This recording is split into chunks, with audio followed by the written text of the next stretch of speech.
Hello दोस्तों, नमस्कार। मैं अनुभव आपका स्वागत करता हूं आपके और हमारे यूट्यूब चैनल इम्पोर्टेंट टॉपिक्स पर। तो दोस्तों, जैसा कि आप सबको पता है कि हमारी पैट परीक्षा नज़दीक है, तो हमारे द्वारा पैट परीक्षा के लिए सीरीज़ चलाई जा रही है जिसमें हम स्टैटिक जीके, हिस्ट्री और करंट अफेयर का पोर्शन आपको कवर करा रहे हैं। करंट अफेयर में हम आपको करंट अफेयर उत्कर्ष की जो 6 महीने वाली अर्धवार्षिक की बुक है उसके माध्यम से, प्लस साथ में टॉपिक वाइज इस पीडी के कंटेंट के माध्यम से, प्लस हमने साथ में एक सेगमेंट जोड़ा है जिसमें हम आपको वन लाइनर अगस्त से लेकर फरवरी तक का प्रोवाइड कराएंगे। हर महीने के लगभग टॉप 200-250 करंट अफेयर आपको बैक में सीरीज में कवर कराएंगे, जिससे हमारा कोशिश है कि जो आपके 10 अंकों का जो जो जो आएगा आपका करंट अफेयर का पोर्शन, उस 10 अंक में से आपको 9 तो मिले ही मिले। तो उसी क्रम में हम आगे बढ़ रहे हैं दोस्तों। बस मेरा आपसे इतनी रिक्वेस्ट है कि आप हमारे लिए हमारे चैनल को सब्सक्राइब जरूर कर लीजिएगा और वीडियो को लाइक अनलाइक करना जो भी आपको होगा कमेंट में आप लिखिएगा वीडियो देखने के बाद में, लेकिन चैनल सब्सक्राइब जरूर कर लिएगा जिससे हमारे और आपके बीच में एक जुड़ाव बना रहे। तो ठीक है दोस्तों, तो इसके पार्ट 1 में हम लगभग 50-52 क्वेश्चन कर चुके थे। इस पोर्शन में हम लगभग 80 के आसपास आज के पार्ट में करेंगे और उसके बाद पार्ट 3 में हम उससे आगे की जितनी भी इस महीने करंट अफेयर होंगी उसको कवर करेंगे। तो अगस्त महीने को हम 3 पार्ट में कवर करेंगे और उसके बाद जुलाई, जून, उनको सब हम 2-2 पार्ट में कवर करते हुए चलेंगे। तो आज इसका दूसरा पार्ट है अगस्त महीने का। तो आइए दोस्तों शुरुआत करते हैं। मैं आपको बता दूं हमने कहाँ तक किया था। हमने क्वेश्चन नंबर 53 तक कर लिया था। आइए दोस्तों हम क्वेश्चन नंबर 54 से करते हैं और मैं कोशिश करता हूँ कि आप फटाफट रिवाइज कीजिएगा और इसकी पीडीएफ हम आपको अपने टेलीग्राम ग्रुप में ज़रूर दे देंगे, जिसको आप हमारे डिस्क्रिप्शन बॉक्स से ले सकते हैं। ठीक है दोस्तों, आइए तो शुरुआत करते हैं आज की। क्वेश्चन है दोस्तों कि प्रधानमंत्री नरेंद्र मोदी ने कहाँ भारत के पहले भूकंप स्मारक को राष्ट्र को समर्पित किया? तो नरेंद्र मोदी जी ने भारत के पहले भूकंप स्मारक को राष्ट्र को समर्पित किया भुज, गुजरात में। भुज को आपको शायद याद होगा कि सन 2001 में भुज में भारत का भयंकर भूकंप आया था, 26 जनवरी का दिन था। तो भुज में, गुजरात में जो है भारत में पहले भूकंप स्मारक को राष्ट्र को समर्पित किया नरेंद्र मोदी जी प्रधानमंत्री जी के द्वारा। मध्य भारत का पहला टॉय क्लस्टर कहाँ स्थापित हुआ है? मध्य भारत का नहीं, मध्य भारत का पहला टॉय क्लस्टर हुआ है इंदौर में स्थापित। तो दोस्तों मध्य भारत का पहला टॉय क्लस्टर कहाँ स्थापित हुआ है? इंदौर में। सुमंग लीला किस राज्य केंद्र शासित प्रदेश में आयोजित एक पारंपरिक त्यौहार है? सुमंग लीला मणिपुर में। तो आप समझ सकते हो कि भाई सुमंग लीला मंगल की लीला है, मंगल सुमंग की मणि है। कुछ भी तरीके से आप, मैं तो ऐसे लगा लेता हूँ, तो मुझे भी परीक्षाओं में इस तरीके से काफ़ी अपने समय में फ़ायदा मिला है। आप भी किसी भी तरीके से, क्योंकि हर चीज़ को आप याद नहीं कर सकते, थोड़ा सा उसको फंसा लोगे तो अच्छा रहेगा। हाल ही में किस देश ने मुद्रास्फीति से निपटने के लिए सोने के सिक्के को कानूनी निविदा के रूप में लॉन्च किया है? तो कौन सा ऐसा देश है जिसने सोने के सिक्कों को मुद्रास्फीति से निपटने के लिए निविदा के रूप में लॉन्च किया है? तो वह देश है दोस्तों जिम्बाब्वे। हाल ही में किस देश में 170 कैरेट का दुर्लभ गुलाबी हीरा खोजा गया है? तो 170 कैरेट का दुर्लभ गुलाबी हीरा किस देश में खोजा गया है दोस्तों? तो यह है अफ्रीकी देश अंगोला में। हाल ही में पाकिस्तान की पहली हिंदू महिला डीएसपी कौन बनी है? तो पाकिस्तान की पहली हिंदू महिला डीएसपी बनी है मनीषा रोपेटा। इस सीरीज को हम थोड़ा फटाफट ही लेकर चलेंगे जिससे आपका समय बचे और आपका अच्छे से रिवीजन हो पाए। हाल ही में किस देश ने दुनिया की पहली वर्टिकल सिटी बनाने की घोषणा की है? दुनिया की पहली वर्टिकल सिटी बनाने की घोषणा किसने की है? सऊदी अरब ने दुनिया की पहली वर्टिकल सिटी की घोषणा सऊदी अरब ने की है। उसका नाम क्या होगा दोस्तों? इसका नाम होगा द लाइन इसका नाम होगा। और ये इनकी कोशिश है कि ये दुनिया की पहली शून्य कार्बन उत्सर्जन सिटी होगी, तो इसका नाम द लाइन होगा। इस सऊदी अरब के द्वारा पहली वर्टिकल सिटी बनाने की घोषणा की गई है। किस देश के वैज्ञानिकों द्वारा दुनिया का पहला कृत्रिम भ्रूण विकसित किया गया है? तो दुनिया का पहला कृत्रिम भ्रूण किसके द्वारा विकसित किया गया है? तो दुनिया का पहला कृत्रिम भ्रूण इजराइल के द्वारा विकसित किया गया है। किस देश ने सुभाष चंद्र बोस से जुड़े स्थल पादांग को अपना 75वां राष्ट्रीय स्मारक घोषित किया है? तो किस देश ने घोषित किया है दोस्तों? सिंगापुर ने। सिंगापुर को आपको पता है ना कि सिंगापुर से ही इन्होंने आह्वान किया था आज़ाद हिंद फौज में सेनापति के रूप में सुभाष चंद्र बोस जी ने। तो सिंगापुर ने 75वें भारत का जो हमारा 75वां हमारा इस बार हमने स्वतंत्रता दिवस का जो हमने उत्सव मनाया है, तो उसी में सुभाष चंद्र बोस जी जुड़े स्थल पदांक को सिंगापुर ने राष्ट्रीय स्मारक घोषित किया है। ओमिक्रॉन वैक्सीन को मंजूरी देने वाला पहला दुनिया का देश कौन सा बन गया है? तो वह देश बन गया है दोस्तों ब्रिटेन। ब्रिटेन ओमिक्रॉन वैक्सीन को मंजूरी देने वाला दुनिया का पहला देश बन गया है। मुफ्त में पीरियड्स प्रोडक्ट देने वाला दुनिया का पहला देश कौन सा है? तो मुफ्त में पीरियड प्रोडक्ट्स देने वाला दुनिया का पहला देश स्कॉटलैंड है। ओमिक्रॉन वैक्सीन को मंजूरी देने वाला ब्रिटेन है और पीरियड्स को प्रोडक्ट्स को महिलाओं को फ्री में देने वाला पहला देश स्कॉटलैंड है। विदेश मंत्री एस जयशंकर ने किस देश में महात्मा गांधी की एक आवाक्ष प्रतिमा का अनावरण किया? विदेश मंत्री एस जयशंकर ने किस देश में महात्मा गांधी की एक आवाक्ष प्रतिमा का अनावरण किया? तो दोस्तों वह है पराग्वे। पराग्वे में हमारे विदेश मंत्री जयशंकर जी ने एक महात्मा गांधी की आवाक्ष प्रतिमा का अनावरण किया। हाल ही में किस राज्य सरकार ने मुख्यमंत्री नाश्ता योजना शुरू करने की घोषणा की? तो मुख्यमंत्री नाश्ता योजना शुरू करने की घोषणा जो की है दोस्तों वह की है तमिलनाडु के मुख्यमंत्री एम स्टालिन ने। स्टालिन जी ने इसकी घोषणा की है कि अब जब पहली से लेकर 5वीं क्लास तक के बच्चों को मिड डे मील में सुबह का नाश्ता भी दिया जाएगा। तो मुख्यमंत्री नाश्ता योजना तमिलनाडु के सीएम स्टालिन जी के द्वारा लागू की गई है। हाल ही में किस राज्य सरकार ने मुख्यमंत्री महतारी न्याय रथ योजना की शुरुआत की है? तो मुख्यमंत्री महतारी न्याय रथ यात्रा की शुरुआत छत्तीसगढ़ सरकार ने की है। महतारी न्याय रथ में क्या होगा दोस्तों कि महिलाओं को उनके अधिकारों के लिए जागरूक किया जाएगा। इसमें जो है राज्य महिला आयोग भी इनका साथ देगा। हाल ही में किस राज्य सरकार ने स्वामी विवेकानंद युवा शक्ति योजना की शुरुआत की है? स्वामी विवेकानंद युवा शक्ति योजना की शुरुआत दोस्तों की है कर्नाटका ने। कर्नाटका ने स्वामी विवेकानंद युवा शक्ति योजना की शुरुआत की है। कर्नाटक के बारे में दोस्तों आपको याद भी होगा अभी कि कर्नाटका ने काशी यात्रा योजना भी अभी आरंभ की है। तो काशी यात्रा योजना भी कर्नाटका ने आरंभ की है, कर्नाटका से काशी के घूमने आने के लिए, जिसमें प्रत्येक व्यक्ति को कुछ राशि कर्नाटक सरकार देगी। हाल ही में किस राज्य ने चिराग योजना शुरू की है? तो चिराग योजना किस राज्य ने शुरू की है? हरियाणा ने। हरियाणा ने चिराग योजना शुरू की है। हाल ही में किस राज्य के मुख्यमंत्री ने आंगनवाड़ी बच्चों के लिए अंडे और दूध योजना की शुरुआत की है? तो वह की है केरल। केरल के राज्य के मुख्यमंत्री जी ने आंगनवाड़ी बच्चों के लिए अंडे और दूध योजना की शुरुआत की है। किस राज्य सरकार ने गन्ने की खेती को बढ़ाने के लिए पंचामृत योजना शुरू की है? तो गन्ने की खेती सर्वाधिक कहाँ होती है? उत्तर प्रदेश में। तो ऑब्वियसली किस सरकार ने किया है? तो हमारे उत्तर प्रदेश की सरकार ने। यह क्वेश्चन आपके हम उत्तर प्रदेश की परीक्षा के लिए खास तौर पर देख रहे हैं तो ये और भी ज़्यादा इंपॉर्टेंट हो जाता है कि किस राज्य सरकार ने गन्ने की खेती को बढ़ाने के लिए पंचामृत योजना शुरू की है? तो यह है उत्तर प्रदेश। किस राज्य सरकार ने जीएसटी चोरी को रोकने के लिए मोबाइल ऐप लॉन्च करने की घोषणा की है? तो किस राज्य सरकार ने जीएसटी चोरी को रोकने के लिए मोबाइल ऐप लॉन्च करने की घोषणा की है दोस्तों? तो वह है केरल राज्य। केंद्र सरकार ने जिला सुशासन पोर्टल विकसित करने के लिए किस राज्य के साथ सहयोग करने की योजना बनाई है? सेंट्रल गवर्नमेंट ने जिला सुशासन पोर्टल विकसित करने के लिए किस राज्य के साथ सहयोग करने की योजना बनाई है? तो दोस्तों वह है अरुणाचल प्रदेश। किस केंद्र शासित प्रदेश ने ग्राम रक्षा गाड़ी योजना शुरू की है? किस केंद्र शासित प्रदेश ने ग्राम रक्षा गाड़ी योजना? तो ग्राम रक्षा गाड़ी योजना शुरू की है जम्मू एंड कश्मीर ने। किस राज्य ने प्राथमिक स्कूलों में डिटोल स्कूल स्वच्छता शिक्षा कार्यक्रम शुरू किया है? तो प्राथमिक स्कूलों में डिटोल स्कूल स्वच्छता शिक्षा कार्यक्रम शुरू किया है दोस्तों उत्तराखंड ने। किस मंत्रालय द्वारा स्माइल 75 पहल शुरू की गई है? स्माइल 75 पहल शुरू की गई है सामाजिक न्याय मंत्रालय द्वारा। तो सामाजिक न्याय मंत्रालय द्वारा स्माइल 75 पहल शुरू की गई है। किस राज्य केंद्र शासित प्रदेश सरकार द्वारा make India number 1 mission launch किया गया है? तो make India mission number 1 launch किया गया दोस्तों नई दिल्ली द्वारा।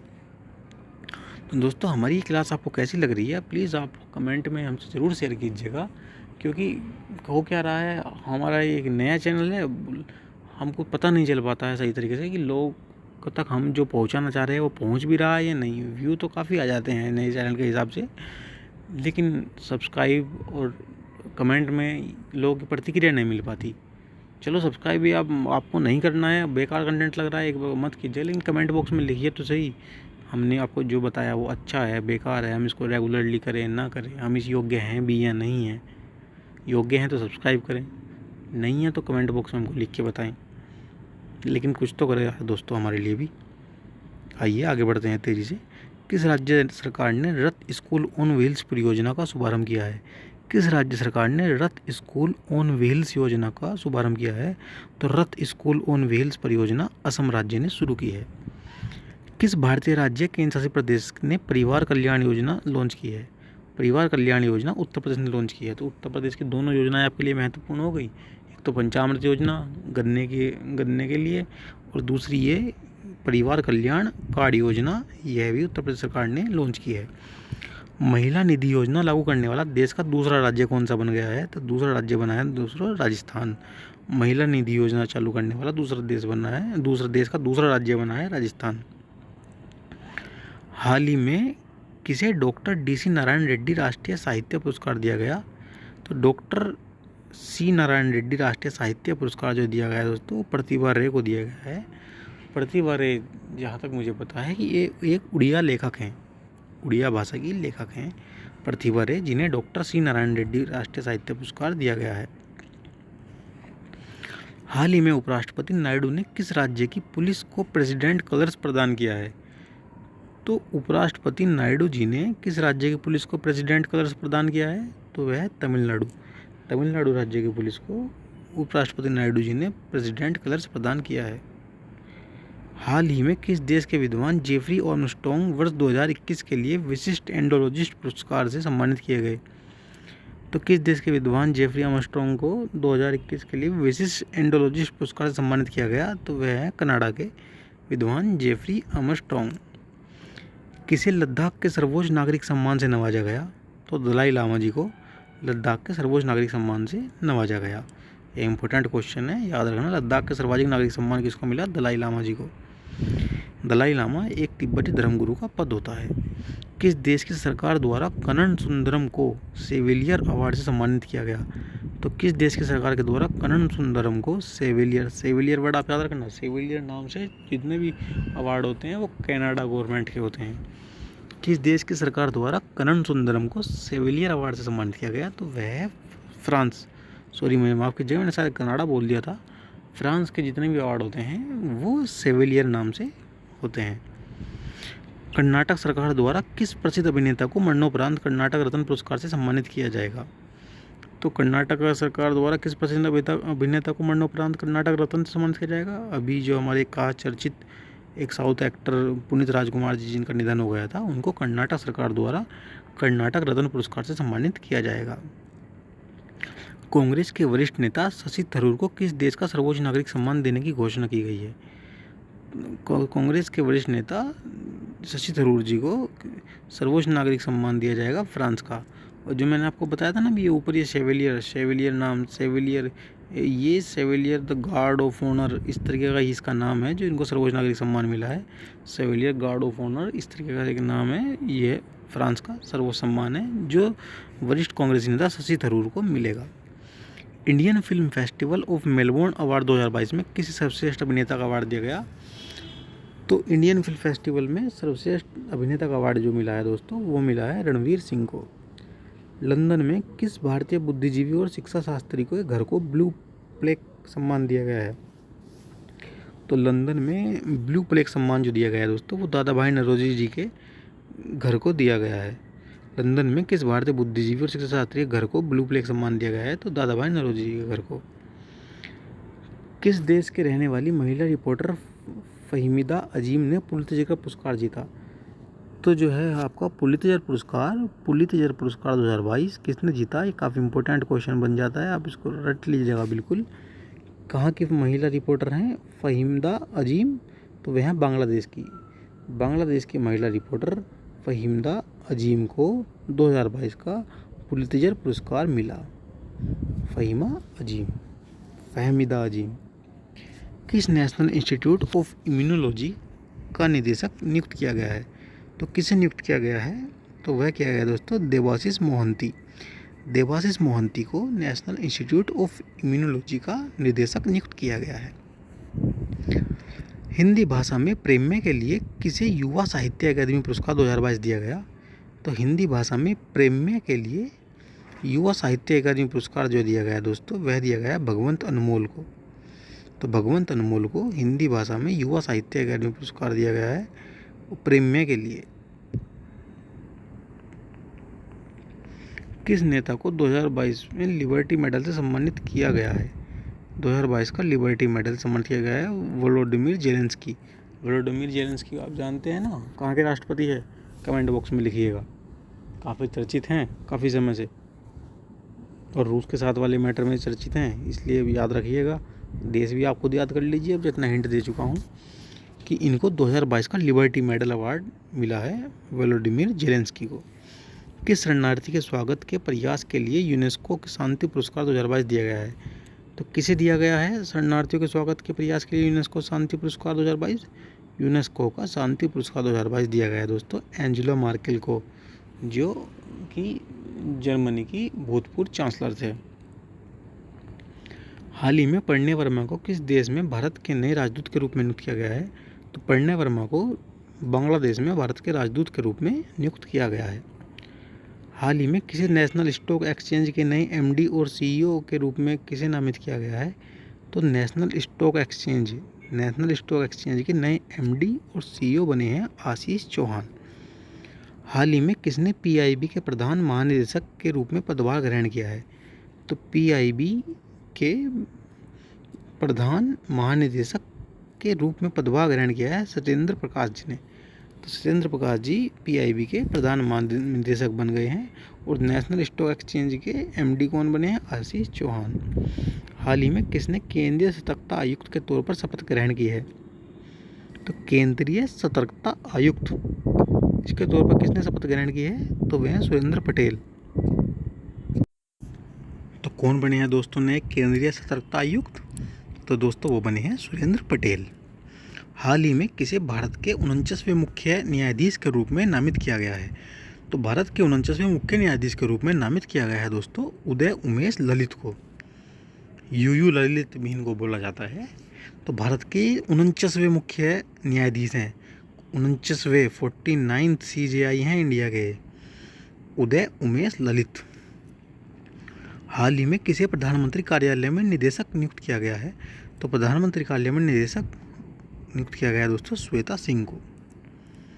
हाल ही में एनडीए उम्मीदवार जगदीप धनखड़ भारत के कौन से उपराष्ट्रपति चुने गए हैं? तो एनडीए के उम्मीदवार जगदीप धनखड़ जी भारत के कौन से नंबर के उपराष्ट्रपति बने हैं? तो वे बने हैं 14वें नंबर के, 14th उपराष्ट्रपति भारत के बने हैं एनडीए उम्मीदवार जगदीप धनखड़ जी।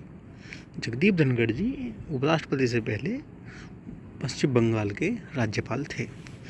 हाल ही में किसे अंतर्राष्ट्रीय शतरंज संघ का उपाध्यक्ष बनाया गया है?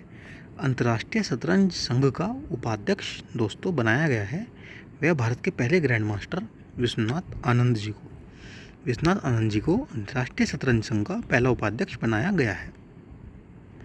हाल ही में मिस इंडिया यूएस कौन बनी है? हाल ही में मिस इंडिया यूनिवर्स बनी है दोस्तों आर्य अभिजीत वाल्वेकर।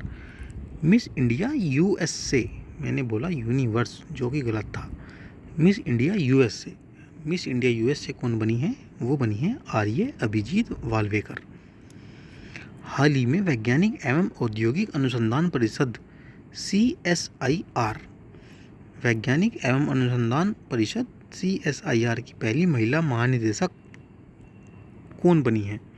तो CSIR की पहली महिला महानिदेशक बनी है नल्लाथम्बी कलाई शेल्वी। ये हमारी वैज्ञानिक एवं औद्योगिक अनुसंधान परिषद की पहली महिला महानिदेशक बनी है। किस प्रसिद्ध भारतीय क्रिकेटर को उत्तराखंड का ब्रांड एम्बेसडर नियुक्त किया गया है? तो उत्तराखंड से आने वाले आज के समय के फेमस क्रिकेटर ऋषभ पंत को उत्तराखंड का ब्रांड एम्बेसडर नियुक्त किया गया है। US heritage wall of fame पर जगह पाने वाले पहले भारतीय सामाजिक मनोवैज्ञानिक कौन बने हैं? तो US heritage wall of fame पर जगह पाने वाले पहले भारतीय सामाजिक मनोवैज्ञानिक बने हैं Ramdhar Singh. US heritage wall of fame पर जगह पाने वाले पहले भारतीय सामाजिक मनोवैज्ञानिक बने हैं। किस IAS अधिकारी को नेट ग्रेड का CEO बनाया गया है? किस IAS अधिकारी को नेट ग्रेड का CEO नियुक्त किया गया है? तो दोस्तों उनका नाम है पीयूष गोयल को नेट ग्रेड का CEO नियुक्त किया गया है। किसे केंद्र और national bank for financing infrastructure and development NABFID के नए MD के रूप में नामित किया गया है। तो दोस्तों किसे केंद्र और national bank for financing infrastructure and development के नए MD के रूप में नियुक्त किया गया है? तो दोस्तों आपके सामने नाम है राजकिरण राय। ये शायद आपके लिए इतना इम्पोर्टेंट ना हो, काफ़ी टफ के चक्कर में आप फंस मत जाइएगा। किस राष्ट्रपति द्रौपदी मुर्मू के सचिव के रूप में निर्मित किया गया है? राष्ट्रपति द्रौपदी मुर्मू के सचिव के रूप में अर्थात उनके सेक्रेटरी के रूप में किसे नियुक्त किया गया है? तो राजेश वर्मा को। राष्ट्रमंडल खेल 2022 में भारत को पहला पदक जिताने वाले संकेत सरगर किस खेल से संबंधित है? तो राष्ट्रमंडल खेल जो 2022 में हुए हैं दोस्तों, सबसे पहले तो आप कमेंट में लिखिएगा कि ये कहाँ पर हुए हैं और इन खेलों में सबसे पहला पदक किसने जीता था? तो सबसे पहला पदक भारत की तरफ से जीता था दोस्तों संकेत सरगर ने वेट लिफ्टिंग में पहला पदक जीता था। भारोत्तोलन में इन्होंने पदक जीता और इन्होंने रजत पदक जीता था। रजत पदक से भारत की शुरुआत हुई थी और वह संकेत सरगर ने जीता था। किस भारतीय वैज्ञानिक को DRDO का अध्यक्ष नियुक्त किया गया है? तो DRDO का अध्यक्ष नियुक्त किया गया है दोस्तों Sameer V Kamat. Important question है, याद रखना है आपको। DRDO का अध्यक्ष नियुक्त किया गया है समीर वी कामत। ऐसे क्वेश्चन सीधे सीधे परीक्षा में आ जाते हैं। यथार्थ मैं इसलिए कह रहा हूँ दोस्तों कि हमारे चैनल को सब्सक्राइब जरूर कीजिएगा, जिससे आप हमसे लगातार जुड़े रहें और ऐसे ही करंट अफेयर आपको लगातार प्राप्त होते रहें। किसे राष्ट्रीय सुरक्षा गार्ड का महानिरीक्षक बनाया गया है? तो राष्ट्रीय सुरक्षा गार्ड का महानिरीक्षक बनाया गया है दोस्तों प्रवीण छाबड़ा को। प्रवीण छाबड़ा को राष्ट्रीय सुरक्षा गार्ड का महानिरीक्षक बनाया गया है। किसे अंतर्राष्ट्रीय मुद्रा कोष के अगले कार्यकारी निदेशक नियुक्त किया गया है? तो अंतर्राष्ट्रीय मुद्रा कोष के अगले कार्यकारी निदेशक किसे नियुक्त किया गया है दोस्तों? वे हैं कृष्णामूर्ति सुब्रमण्यम। अवध बिहारी चौधरी को किस राज्य विधानसभा का स्पीकर बनाया गया है? अवध बिहारी चौधरी को बिहार विधानसभा का स्पीकर बनाया गया है। किसने भारतीय ओलंपिक संघ के अंतरिम अध्यक्ष के रूप में पदभार ग्रहण किया है? तो इंडियन ओलंपिक संघ के अंतरिम अध्यक्ष के रूप में पदभार संभाला है आदिल सुमरीवाला ने। आदिल सुमरीवाला ने ओलंपिक संघ के अंतरिम अध्यक्ष के रूप में पदभार संभाला है। मिस दीवा यूनिवर्स 2022 कौन बनी? तो मिस दीवा यूनिवर्स 2022 बनी दिविता रॉय। तो दिविता काफ़ी मैच कर रहा है। तो मिस दीवा यूनिवर्स 2022 बनी दिविता रॉय। राष्ट्रमंडल खेल 2022 में भारत के लिए पहला गोल्ड मेडल किसने जीता? तो पहला पदक तो जीता दोस्तों संकेत सरगर ने भारोत्तोलन में ही, और वह रजत पदक था अर्थात सिल्वर मेडल था। और पहला गोल्ड भारोत्तोलन में ही महिला ने जीता और वह महिला कौन थी? मीराबाई चानू। हाल ही में किस देश ने महिला यूरोपियन चैंपियनशिप फुटबॉल प्रतियोगिता का खिताब जीता है? तो किस देश ने महिला यूरोपियन चैंपियनशिप फुटबॉल प्रतियोगिता जीती है? तो वह इंग्लैंड ने। इंग्लैंड ने महिलाओं की यूरोपियन चैंपियनशिप की फुटबॉल प्रतियोगिता जीती है। हाल ही में श्री हरदीप सिंह पुरी द्वारा किस शहर में चौथे ONGC पैरा गेम्स 2022 का उद्घाटन किया गया? तो हरदीप सिंह पुरी जी जो हमारे पेट्रोलियम मंत्री हैं, उनके द्वारा चौथे ONGC पैरा गेम्स का उद्घाटन नई दिल्ली में किया गया। हाल ही में किसी भी राष्ट्रमंडल खेल में हाई जंप में भारत के लिए पदक जीतने वाले पहले एथलीट कौन बन गए हैं? तो दोस्तों वह बने हैं तेजस्वंत शंकर। राष्ट्रमंडल खेलों में हाई जंप में जो कॉमनवेल्थ गेम हुए हैं उसमें हाई जंप में भारत के लिए पदक जीतने वाले पहले एथलीट कौन बने हैं? तो तेजस्विनी शंकर। हाल ही में अंडर 20 एथलेटिक्स में 2 मेडल जीतने वाली पहली भारतीय महिला कौन बनी? तो अंडर 20 एथलेटिक्स में 2 मेडल जीतने वाली पहली भारतीय महिला बनी है दोस्तों रूपल चौधरी।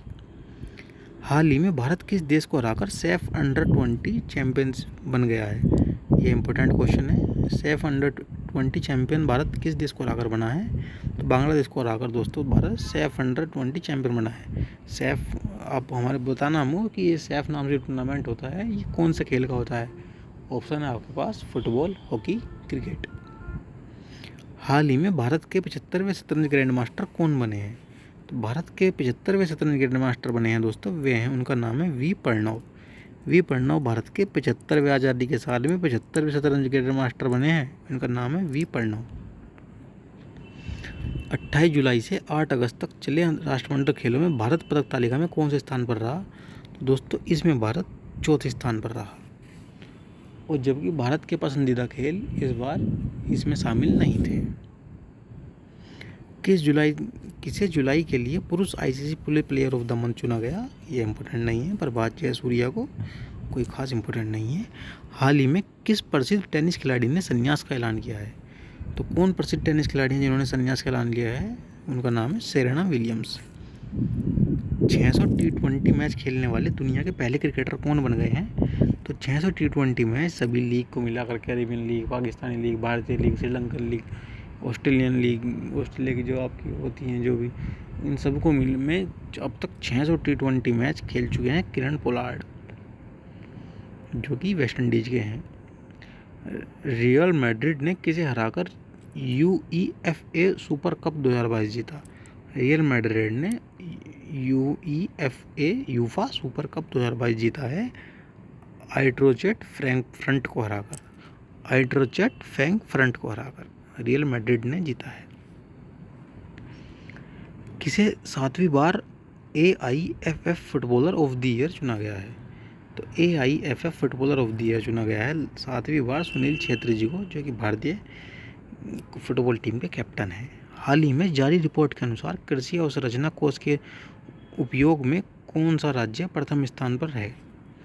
तो दोस्तों हाल ही में जारी रिपोर्ट के अनुसार कृषि अवसंरचना कोष के उपयोग में कौन सा राज्य प्रथम स्थान पर है? तो वह है आंध्र प्रदेश। तो इसी के साथ दोस्तों आज हम 129 क्वेश्चन पर अपनी सीरीज का एंड करते हैं। और मैं आपको बता दूं कि अगला बस हम इसमें एक तीसरा पार्ट जो हम बनाएंगे उसमें लगभग 80 के आसपास क्वेश्चन होंगे, जिसको हम आपको कल प्रोवाइड करा देंगे। और उसके बाद आपको पर डे एक पार्ट मिला करेगा। तो जैसे जुलाई आपको 2 पार्ट में मिलेगी, जून 2 पार्ट में, आगे आपको ऐसे ही 100 या 125 क्वेश्चनों के पार्ट मिलेंगे। तो दोस्तों मेरी आपसे यही गुजारिश है कि हमसे ज़रूर जुड़ें और हमारी यह कोशिश रहेगी कि हम हर संभव प्रयास कर सकें जिससे आपकी पैट परीक्षा की सफलता में हम भी आपके भागीदार बने। तो ठीक है दोस्तों, इसी के साथ आपको शुभकामनाओं के साथ नमस्कार। जय हिंद दोस्तों।